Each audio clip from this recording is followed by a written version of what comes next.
quand vous voyez la dette du Togo, c'est incroyable. Comment on peut endetter ce pays aussi, de façon aussi exponentielle? Chaque jour, le ministre de l'économie est en train de chercher à s'endetter sur le marché de la sous-région. Et donc, la situation togolaise est tellement catastrophique que parfois, quand on se prend sur les agrégats économiques, euh, on est complètement dans, je dirais, dans un cas atypique. Vous voyez? Et donc, je ne voudrais même pas m'attarder sur ces agrégats parce que ça n'a pas de sens dans la mesure où on se permet au niveau, par exemple, au niveau du tissu économique, la plupart de nos banques, tous ces joyaux nationaux sont complètement jetés, n'est-ce pas, aux gémonies, aux étrangers. Vous savez, le Togo n'est pas un pays normal. Les économistes le savent, notre pays aujourd'hui est l'un des pays les plus endettés de l'UEMOA. Et nous, les Togolais, nous ne savons pas ce que le gouvernement fait avec la dette. Hein? C'est une bonne chose d'aller contracter la dette, mais on ne voit pas l'effet de l'argent qu'on va chercher sur le marché financier dans la vie des populations. Quand on voit le Bénin s'endette, on sait que le Bénin prend l'argent de la dette pour construire les routes, les hôpitaux, les marchés. Donc, il y a un cadre de vie qui s'améliore. On voit la Côte d'Ivoire qui s'endette, on sait ce que la Côte d'Ivoire fait avec l'argent. Le Sénégal qui s'endette, on sait ce que le Sénégal fait avec l'argent. Mais au Togo, on ne sait pas ce que nous faisons avec l'argent. Dans les 6 premiers mois qui sont passés, le Togo a levé sur le marché de l'UEMOA plus de 500 milliards. La dernière fois, vous avez vu, l'information a circulé. Le Togo a pris sur le marché de l'UEMOA plus de 500 milliards. On ne sait pas ce que les 500 milliards, à quoi les 500 milliards ont servi. Chaque semaine au Togo, le gouvernement va sur le marché pour aller chercher de l'argent. Généralement, c'est 32 milliards, 30 milliards, 32 milliards, avec un taux d'intérêt de 6,2%. Et tout ça vient alourdir la dette. Et quand on a une dette qui est assez énorme, effectivement, on le paye à travers les impôts, on le paye à travers les taxes, on le paye à travers tout le harcèlement fiscal que vous avez. Vous avez vu toutes nos soeurs, nos frères qui font des vidéos maintenant pour dénoncer le harcèlement de l'OTR. Parce que le pays est endetté et la dette, c'est par rapport au PIB. Et le pays est énormément endetté, mais nous ne voyons pas ce qu'ils font avec l'argent. Vous savez, le Togo n'est pas un pays normal. On a mis beaucoup d'argent dans des projets et ces projets se sont soldés par des échecs. Le marbre, les histoires de marbre, la privatisation de la TVT, l'hôtel Prefaco, les routes de contournement de Aledio et Bafilo. Vous savez que ces routes-là, Aledio et Bafilo sont déjà dégradées. Et pourtant, ces routes-là ont été goudronnées 2 fois. La première fois, ils ont fait le contournement, ça n'a pas marché, nous l'avons dénoncé à travers nos journaux.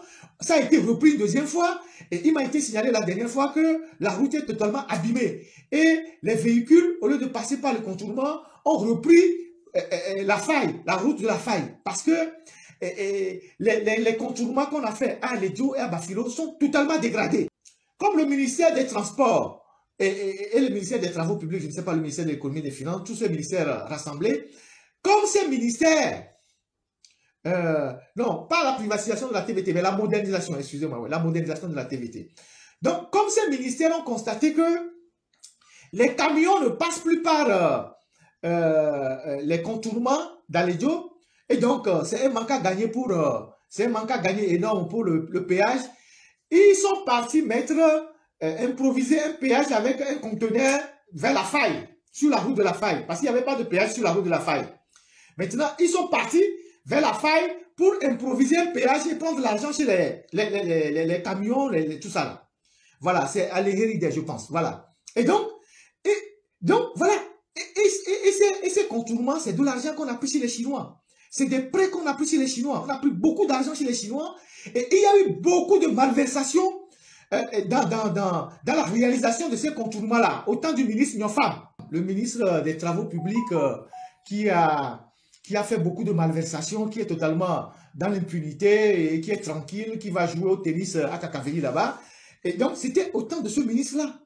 Et il y a eu énormément de retours-commissions, les gens ont pris beaucoup d'argent. Et aujourd'hui, cette route n'a même pas fait 15 ans. Vous savez, le Togo n'est pas un pays normal. Donc, dans le même sillage, nous avons produit un article sur le Data Center de Lomé. Le Data Center de Lomé, c'était quoi? C'était une plateforme que le gouvernement a décidé, en partenariat avec la Banque mondiale, de mettre en place pour stocker les données. Vous savez que nous sommes aujourd'hui à l'ère du numérique. Et donc, à l'ère du numérique, il faut avoir des plateformes, des data centers pour stocker les données, que ce soit des données de l'État ou les données des privés, installer des serveurs, conserver les données et tout ça. Et donc, le Togo a décidé de mettre en place un data center avec l'appui de la Banque mondiale. C'est le fameux projet, le projet Farsi, ou bien Farsi. C'est le projet ouest-africain de développement et d'infrastructures de communication que pilotait le ministère de l'économie numérique, donc le ministère de Sina Lawson. Et donc, le 4 juin 2021, un important immeuble, un imposant immeuble plutôt, a été inauguré vers le GTA, dans le nouveau quartier administratif là-bas, avec toute la propagande. Voilà, le Togo est en train de se doter de plus grands centres de stockage des données en Afrique de l'Ouest. C'est un centre qui va vraiment participer à l'économie et tout. Bon, vous savez le leitmotiv, vous savez le narratif de propagande du gouvernement. Et donc, on a inauguré cette plateforme-là. Et cette plateforme, qui est un partenariat public-privé, a coûté presque 13 milliards. C'est un financement de la Banque mondiale. Et donc, certainement, c'est un prêt, j'en suis certain, de plus de 13 milliards qui ont servi à installer cette base de données-là et cette plateforme là-bas. Et la plateforme elle-même, c'est un bâtiment dans lequel on va installer des serveurs. Et à côté, il y a toutes les dispositions de sécurité, les groupes électrogènes et tout ce qui doit contribuer vraiment à faire tourner un data center. Et elle est gérée, elle est sous la responsabilité du ministère de Sina Lawson. Et dans un premier temps, elle a été confiée à des partenaires sud-africains pour sa gestion. Mais ces partenaires, une fois qu'ils ont pris la gestion, ils n'ont fait que quelques mois, ils se sont rendus compte que la plateforme est difficile à gérer parce qu'il y a beaucoup de choses qui ont été très mal conçues. Le matériel qui a été acheté n'était pas le matériel adapté, les matériels n'étaient pas en ordre. Et il y a beaucoup de choses qui ont été mal faites. Et donc, au bout de 3 mois, ces Sud-Africains ont jeté l'éponge. Après, on est allé choisir encore d'autres personnes qui sont venues. Eux aussi n'ont pas fait long feu, ils sont partis. Entre-temps, la ministre de l'économie numérique a fait venir une de ses amies du Canada, Madame Atia Bill, qu'elle a mis à la tête de la société d'infrastructures numériques qui dépend de son ministère pour essayer de coordonner tout ça. Et donc, depuis 3 ans qu'on a inauguré cette infrastructure qui a englouti 13 milliards, le site n'a jamais travaillé. Le site est là fermé. On vient juste bidouiller quelques éléments. Le site n'a jamais travaillé. Et les entreprises même qui, dès le premier jour, sont allées installer leurs serveurs là-bas, ces entreprises sont parties enlever les serveurs. Et donc, il n'y a plus rien là-bas. Le site ne travaille pas. Et pourtant, chaque semaine, comme on doit maintenir le matériel, il faut une maintenance du matériel. C'est comme vous avez un émetteur de radio, il faut un ventilateur qui tourne tout le temps pour refroidir l'émetteur et tout ça.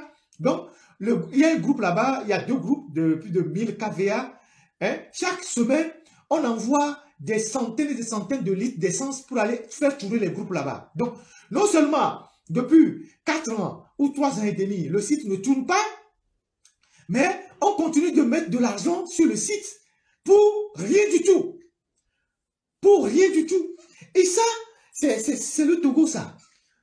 Vous savez, le Togo n'est pas un pays normal.